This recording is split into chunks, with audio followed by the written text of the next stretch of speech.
Você já se sentiu como se estivesse caminhando pelo vale da sombra da morte, sobrecarregado pelos desafios da vida, pelas lutas intermináveis, e se perguntou onde estaria Deus nesses momentos difíceis? Você realmente entende o que significa o Senhor ser o seu pastor e quais são as responsabilidades e privilégios que isso envolve? Hoje, eu te convido a se unir a mim enquanto exploramos algumas verdades profundas do Salmo 23. Essas verdades não só ajudarão você a começar o seu dia da maneira certa, mas também te trarão uma revelação e um entendimento mais profundo da palavra de Deus. Além disso, farei uma oração poderosa com você em nome de Jesus. Então, fique comigo até o fim e abra seu coração para receber as bênçãos e os favores que só Deus pode conceder. Meus queridos amigos, vamos embarcar em uma jornada transformadora através de um dos capítulos mais poderosos da Bíblia, o Salmo 23. Esta será uma reflexão guiada pelo Espírito Santo, revelando de maneira inédita como esses versículos antigos podem trazer nova vida para nossas situações modernas. No livro de Isaías, capítulo 40, versículo 8, as Escrituras nos dizem: em a relva seca, a flor murcha, mas a palavra de nosso Deus permanece para sempre. De fato, as verdades eternas encontradas no Salmo 23 são tão relevantes hoje quanto eram há milhares de anos. Vamos explorar os 6 versículos profundos desse salmo, desbloqueando seus tesouros e aplicando suas verdades às nossas vidas. Cada versículo serve como uma luz guia, oferecendo conforto, segurança e motivação. Ao nos debruçarmos sobre essa passagem, desvendaremos as camadas maravilhosas de seus significados, transformando a maneira como começamos nossos dias e vivemos nossas vidas. O primeiro versículo do Salmo 23 nos diz: o Senhor é meu pastor, nada me faltará. Amigos, podemos ver que essa declaração inicial fala da proteção divina. Feche os olhos e repita: o Senhor é meu pastor, nada me faltará. Permita que essas palavras penetrem profundamente em seu espírito. Esse versículo não é apenas uma imagem poética, mas uma verdade na qual podemos ancorar nossas vidas. Pense um pouco sobre isso. O que fazem os pastores? O papel principal de um pastor é guiar, proteger e prover para o seu rebanho. Quando Davi escreveu essas palavras, ele falava por experiência própria, pois antes de ser rei, ele foi pastor. Assim como Davi cuidava de suas ovelhas, ele entendia que Deus cuidava dele. O relato de Davi e Golias em 1 Samuel 17 nos mostra como Deus protegeu Davi quando ele enfrentou desafios gigantescos, assim como um pastor faz com seu rebanho. Estar sob os cuidados do bom pastor significa que temos uma abundância de graça, provisão e amor. Nosso papel é segui-lo. Jesus nos disse em João 10, versículos 14 e 15, eu sou o bom pastor, conheço as minhas ovelhas, e elas me conhecem, assim como o Pai me conhece, e eu conheço o Pai, e dou a minha vida pelas ovelhas. Ao reconhecermos Jesus como nosso pastor, reconhecemos o seu sacrifício e a vida eterna que ele nos concede a momentos em que nos desviamos ou nos distraímos com as pressões e distrações deste mundo. A parábola da ovelha perdida, em Lucas 15, exemplifica a busca incansável de Deus por nós, mesmo quando nos afastamos. Ele deixa as 99 ovelhas para ir atrás da que se perdeu, ressaltando o valor que ele vê em cada um de nós. E não é reconfortante saber que, ao fazermos de Deus o nosso pastor, todas as nossas necessidades são supridas, mesmo antes de surgirem? Isso não significa que a vida será livre de desafios, mas a provisão de Deus pode se manifestar de formas inesperadas. Pense na história de Elias e a viúva de Sarepta em 1 Reis 17. Apesar da fome que assolava a terra, a provisão de Deus foi evidente em suas vidas, transformando a escassez em abundância. Essa promessa não abrange apenas nossas necessidades materiais, mas também se estende aos aspectos emocionais e espirituais. Veja o exemplo de Ana, em 1 Samuel 1. Ela era estéril e profundamente angustiada, mas quando derramou sua alma diante de Deus, seu vazio emocional e espiritual foi preenchido, e ela se tornou a mãe de Samuel, um dos maiores profetas de Israel. Portanto, ao longo do seu dia, lembre-se, fazer do Senhor o seu pastor não é apenas uma declaração de fé, é um estilo de vida de rendição e confiança, sabendo que Ele tem o melhor para você. Foi um sustento físico, sim, mas também uma lição sobre confiar em Deus. Observe que eles não podiam armazenar o maná para o futuro, tinham que confiar em Deus para provê-los a cada dia. Assim como os israelitas, Deus nos provê maná em nossas vidas. Às vezes, é uma palavra de encorajamento quando estamos desanimados, outras vezes pode ser uma ajuda inesperada quando estamos necessitados. Você já se sentiu sempre apressado e sem tempo para Deus? Este versículo nos lembra que o próprio Deus nos faz deitar em pastos verdes. Às vezes, Deus orquestra circunstâncias para nos desacelerar e nos proporcionar o tão necessário descanso, permitindo que nos reconectemos com Ele ou com os outros. Pense em Jonas, o profeta fugitivo que foi engolido por um grande peixe. O capítulo 1 de Jonas captura essa história intrigante. Enquanto estava no ventre do peixe, Jonas não teve escolha senão desacelerar e refletir sobre seu relacionamento com Deus. E quanto a situações semelhantes em nossas vidas? Pense nisso, uma demissão inesperada pode nos levar a redescobrir paixões e a passar tempo de qualidade com a família. Ninguém deseja enfrentar problemas de saúde, mas quando ocorrem, eles nos forçam a uma pausa em nossas vidas ocupadas. Uma lesão inesperada pode nos dar a oportunidade de valorizar a saúde, fortalecer os laços familiares ou testemunhar os milagres de cura de Deus. Ou ainda, uma queda de energia pode se transformar em uma noite de conversas à luz de velas, jogando jogos de tabuleiro ou observando as estrelas com os entes queridos. Este versículo também faz referência às águas tranquilas, que simbolizam a paz emocional. Em Marcos 4, versículos 37 a 39, vemos Jesus acalmando a tempestade, demonstrando sua autoridade tanto sobre as tempestades naturais quanto sobre as tempestades metafóricas de nossas vidas. As águas tranquilas só são possíveis quando permitimos que Jesus tome o controle de nossas vidas, acalmando as tempestades que nos perturbam. O ato de ser conduzido a águas tranquilas também implica receber orientação. Quando os israelitas saíram do Egito, Deus não os abandonou, ele os guiou por meio de uma coluna de nuvem durante o dia e de uma coluna de fogo durante a noite, conforme registrado em Êxodo 13, versículos 20 a 22. Ele lhes deu direção. Da mesma forma, Deus promete nos guiar, desde que permitamos que Ele nos lidere. Ser conduzido a águas tranquilas significa que você está em um caminho de retidão e paz. Isso não significa que não haverá problemas, mas que você terá uma paz que excede todo entendimento. Lembremos de Pedro, que andou sobre as águas em Mateus 14, versículos 28 a 31. Mesmo em meio à tempestade, seu foco em Jesus fez o impossível se tornar possível. Portanto, ao enfrentar o caos e os desafios da vida, busque os pastos verdes e as águas tranquilas que somente Deus, o bom pastor, pode proporcionar. A cada dia, dê espaço para que Ele te guie, te oriente e traga descanso à sua alma. Prosseguindo, chegamos a um lugar de restauração e orientação no versículo 3 do Salmo 23, que diz: Refrigera a minha alma, guia-me pelas veredas da justiça por amor do seu nome. Em nossas vidas, enfrentamos inúmeros desafios que podem sobrecarregar nossas almas. Talvez, como Jó, você tenha perdido algo ou alguém querido.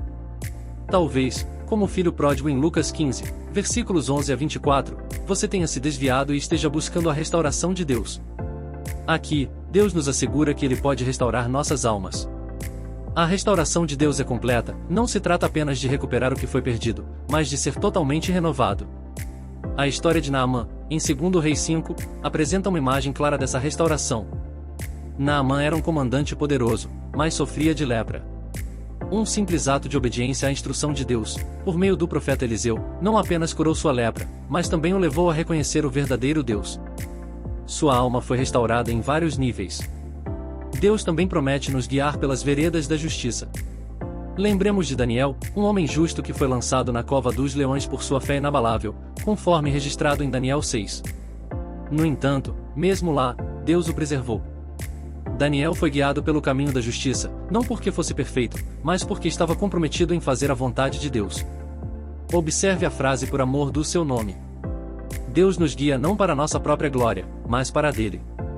A saída dos israelitas do Egito, conforme registrado em Êxodo 14, ilustra isso. Deus foi glorificado ao abrir o Mar Vermelho e salvar seu povo. O exército de Faraó, ao testemunhar esse grande ato, reconheceu o poder de Deus. No entanto, ser guiado nas veredas da justiça também envolve sacrifícios. Veja o exemplo de José, que foi vendido como escravo e injustamente preso, conforme registrado em Gênesis 37 a 50. Apesar dessas dificuldades, José permaneceu fiel, e sua fidelidade, que se traduziu em justiça, o levou à promoção.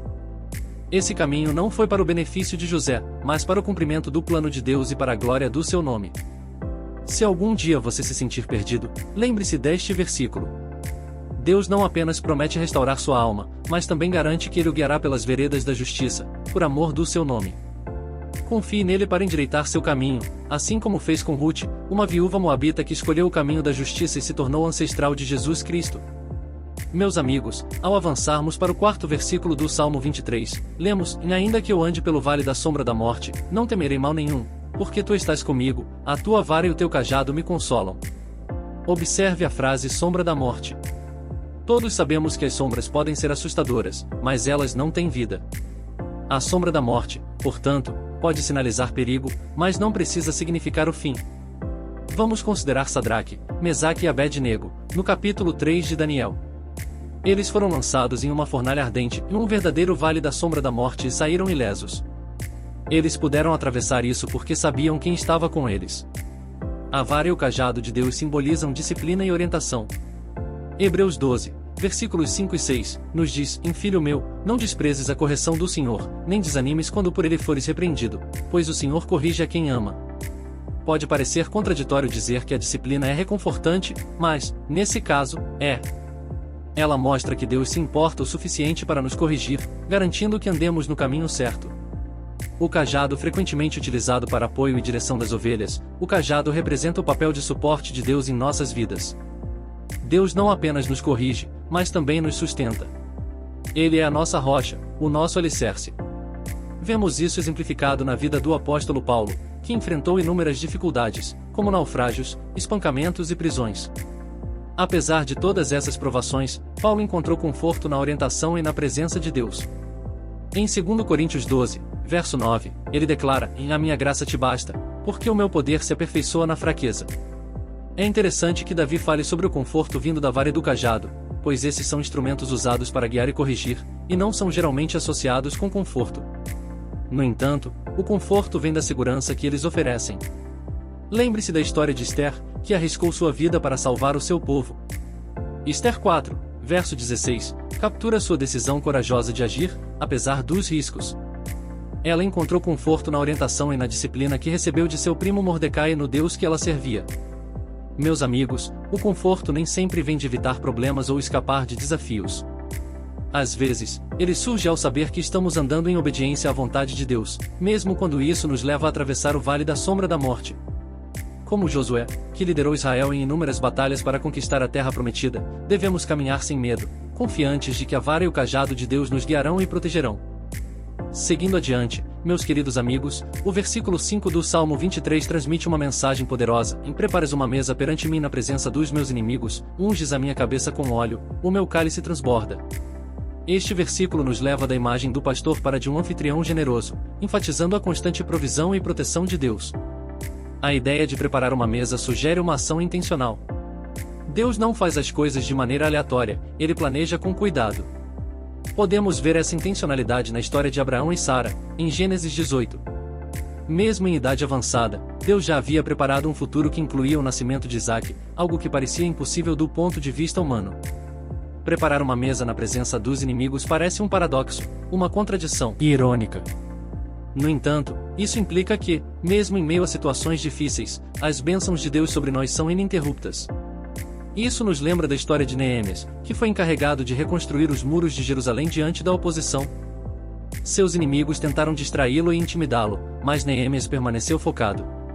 Em Neemias 6, verso 3, ele responde: Estou fazendo uma grande obra, de modo que não posso descer. Por que cessaria o trabalho enquanto eu fosse ter convosco? Assim como Neemias, Deus prepara uma mesa para nós que nenhum inimigo pode derrubar.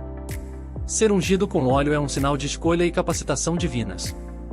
Vemos isso quando o próprio Davi foi ungido por Samuel, em 1 Samuel 16, marcando-o como o escolhido de Deus para um propósito especial.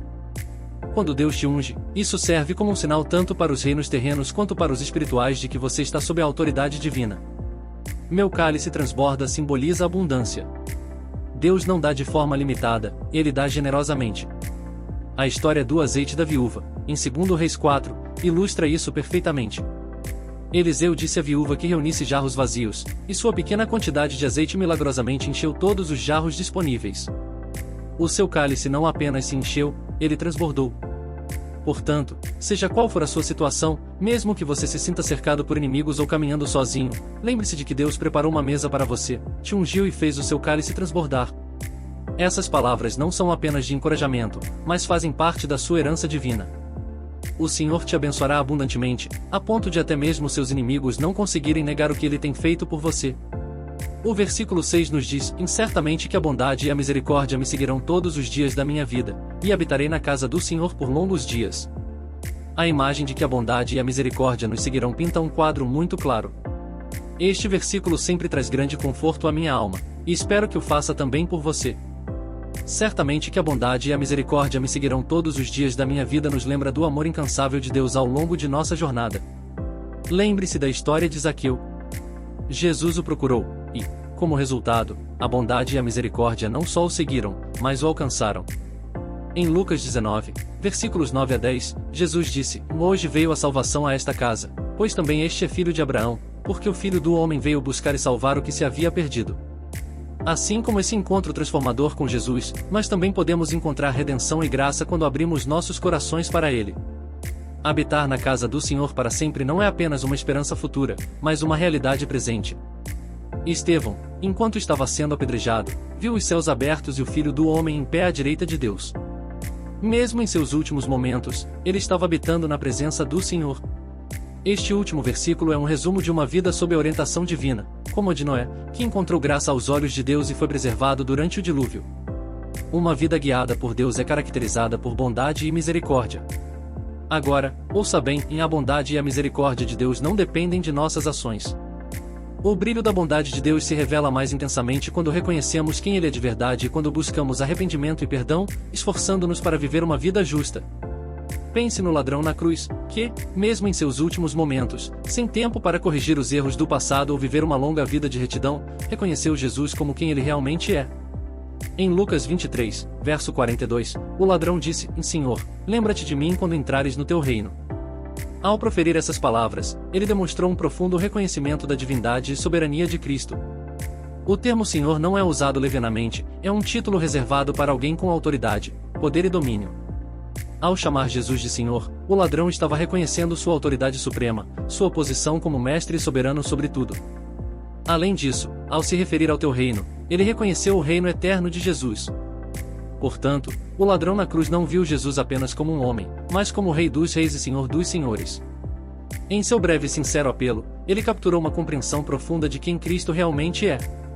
Jesus realmente é mesmo nas circunstâncias mais sombrias. Ele reconheceu a soberania e majestade de Cristo. Ao reconhecer a divindade de Cristo e buscar misericórdia, ele recebeu a promessa do paraíso. Isso não foi devido às suas ações ao longo de sua vida, mas sim ao seu genuíno momento de arrependimento e fé no final. Isso mostra que enquanto você ainda tiver o fôlego da vida, nunca é tarde para se voltar para Deus, reconhecer sua verdadeira natureza e receber sua misericórdia infinita. Assim o ladrão na cruz experimentou a bondade e a misericórdia de Deus e teve a certeza de um lugar no paraíso. Meus amigos, isso é um lembrete para todos nós, conforme prometido em 1 João 1 verso 9, que diz que se confessarmos os nossos pecados, Ele é fiel em nossos pecados e nos purificar de toda injustiça. Este último versículo também menciona habitar na casa do Senhor para sempre, o que captura perspectiva eterna que devemos ter. Isso nos traz à mente as palavras de Jesus em João 14 verso 2, que diz: Na casa de meu pai há muitas moradas, se não fosse assim eu vos teria dito, vou preparar os lugar. Meus queridos amigos, salo de versículos edificantes é uma revelação profunda do caráter de Deus e de seu relacionamento conosco. É um guia para a vida, um farol para os perdidos, um conforto para os aflitos e uma esperança para os desesperados. Vamos abraçar essas verdades divinas desse lindo salmo. Agora, para todos que estão ouvindo minha voz, vamos ao Senhor em oração. Quero que você ore comigo para que possa receber todas as bênçãos desta oração. Vamos orar ao nosso Deus gracioso e misericordioso. Pai celestial, Deus de toda a criação, Tu és o bom pastor, nosso provedor, nosso protetor e nossa esperança eterna. Exalto o Teu santo nome, Senhor. Confesso meus pecados diante de Ti, peço Teu perdão, também libero perdão para todos que me ofenderam. Deixo de lado todo o ressentimento e amargura para que eu possa andar livremente em Tua graça. Senhor, Tu és meu pastor e declaro que nada me faltará. Sou grato porque Tu és meu Jeová Jireh, e me provas em abundância acima de tudo o que peço ou penso. Em nome de Jesus, repreendo todo espírito de falta, toda força de impedimento e estagnação e toda sombra de dúvida e medo que tenta atacar minha vida. Guia-me, ó Deus, pastos verdejantes onde minha alma possa ser nutrida e a águas tranquilas onde encontra trarei paz. Deus Todo-Poderoso, que Tua vara e Teu cajado me confortem, guiando pelos vales e lugares sombrios da vida. Amarro todo o ataque do inimigo e reivindico vitória sobre toda a forma de mal que busca desviar meu caminho. Em nome de Jesus, Pai, oro por um aumento de fé, esperança, amor e em toda a coisa boa que Tu planejas para minha vida, que meu cálice transborde com Tuas bênçãos, sendo a vida dos outros e para a glória do Teu reino. Jeová, declaro cura sobre cada célula, cada tecido e medula, cada órgão e músculo, cada osso e articulação e cada sistema do meu corpo. Declaro que meu corpo e mente estarão em harmonia com Tuas promessas divinas de saúde, paz e vitalidade. Protege-me e os meus entes queridos. Querido Senhor, com Tua mão poderosa protege-nos das flechas que voam de dia e da peste que anda na escuridão. Que todos nós experimentemos Tua graça maravilhosa, provisões e amor. Senhor, ao dizer esta oração junto com todos que estão ouvindo, agradeço por cada coração que se humilha diante de Ti neste momento. Unimo-nos nesta oração enquanto reivindicamos as promessas do Salmo 23. Elevamos nossas vozes a Ti buscando Tua orientação como nosso pastor e Senhor.